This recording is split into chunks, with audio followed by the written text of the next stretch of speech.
Yung mga bro, get ready for some serious power moves and strategic maneuvers dahil may balitang pasabog tayo na naglalaro sa larangan ng International Defense Dynamics. Kaya't maghanda na para sa mga bonggang balita na nagpapalakas sa loob at labas ng bansa. Japan, ang isa sa powerhouse ng innovation at strategic foresight, ay handa nang maglabas ng tsunami ng security cooperation grants, at alam mo ba kung sino ang una sa line para sa Epic Alliance na to? Oo, tama ang iniisip nyo mga bro, ang Pilipinas. It's like destiny, mga bro. Base sa chismis mula sa Nikkei, ang groundbreaking move ng Japan ay nagpapahiwatig ng historic milestone sa regional defense diplomacy.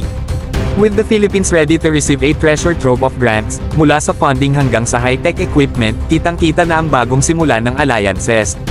Pero wait, there's more. May mga usap-usapan na ang Philippine Army ay nakatutok sa fleet ng Fuji Bell UH-1J Huey helicopters at Type 74 main battle tanks, direktang galing sa legendary Japan Ground Self-Defense Force JGSDF.